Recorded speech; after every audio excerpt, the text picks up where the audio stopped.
Hello, welcome to another episode of McGovern Neurology Nuggets.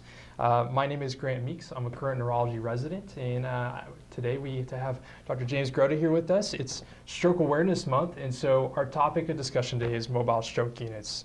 With that, I'm going to introduce him as the current director of the Mobile Stroke Unit Consortium here at Memorial Hermann Hospital, our affiliate at UTHealth, the teaching hospital. And just want to ask to start off, what is a mobile stroke unit? Well, thanks, Grant, and it's nice to be here. A mobile stroke unit is basically an ambulance, an emergency department on wheels. It's an ambulance with a CT scanner on it and personnel on board, enabling us to diagnose and treat a patient with a stroke right on the scene. What made you interested in this topic and get started researching this idea? Well, stroke, we have a long history here at UT of being leaders in stroke treatment.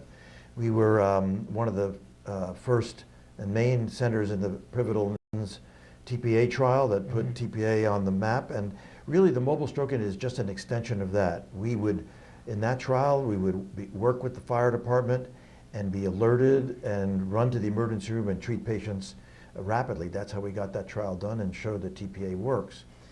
Then when the Germans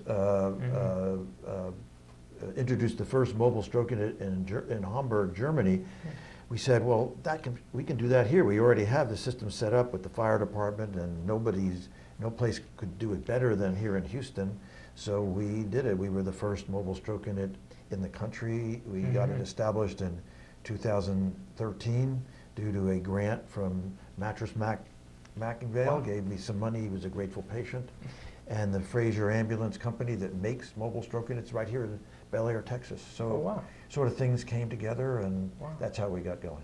Wow. So I retired from the medical school in 2014 to, this is my retirement job, to set up the mobile stroke unit and run it full time. And we did a trial from 2014 to 2020, comparing mobile stroke units to standard management. It was the first really controlled trial in the United States that showed that outcomes were much better with mobile stroke units. Yes, and that's kind of really been a groundbreaking thing. That kind of really changed the landscape of the pre-hospital triage of stroke. What have you seen so far since that trial's been published? Yeah, well, of course, it would be great if this was something that was occurring everywhere. And there are only 20 mobile stroke unit programs in the country, so that's more than there were when we started. But the problem is that there's not adequate reimbursement for mobile stroke units. They're expensive to put on the road and to operate. They are cost effective because we have better outcomes. But currently, mobile stroke units, it's like they don't exist from the standpoint of insurance companies and Medicare. They don't reimburse us any extra beyond what a standard ambulance gets. So when we give TNK or TPA in the mobile stroke unit or the extra personnel, right now there's no reimbursement for that. So consequently, there's not been the proliferation of mobile stroke units yet.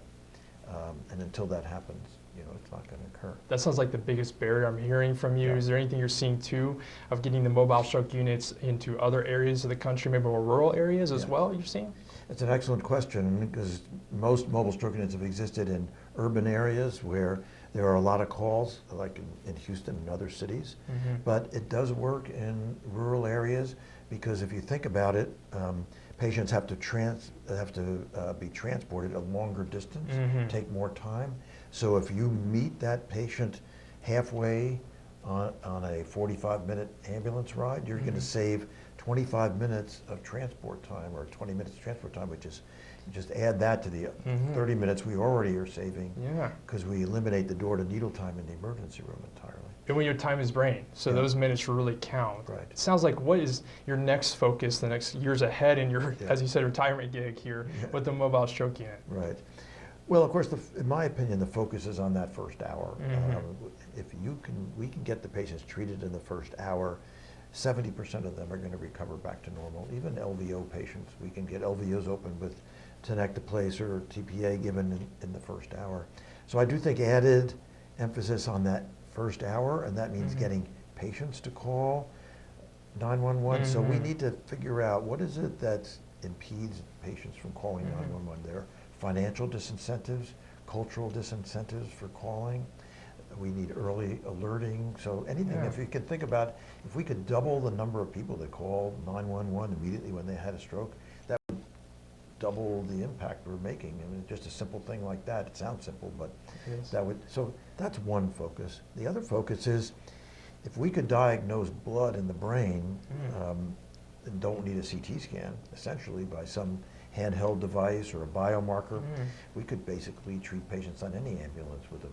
There's nothing magic about tenecteplase. So you could have, about giving it, so you could have telemedicine on a regular ambulance. If you could diagnose the stroke clinically and make sure there was no blood in the brain, there's no reason under the direction of a telemedicine doc, the paramedic couldn't give tenecteplase. That sounds really exciting. There's a lot there. It sounds like that's moving forward in research. And I just want to ask, what has been the most surprising or challenging part of your journey is looking into mobile stroke units? Yeah, well, it's not surprising because we learned it in the TPA trial. You know, after TPA, we finished the NINS trial. It took 9 years before DRGs paid for TPA in the emergency room. So I think that the thing is doing clinical trials is the first step. We think that it's the last step, but it's really the first step.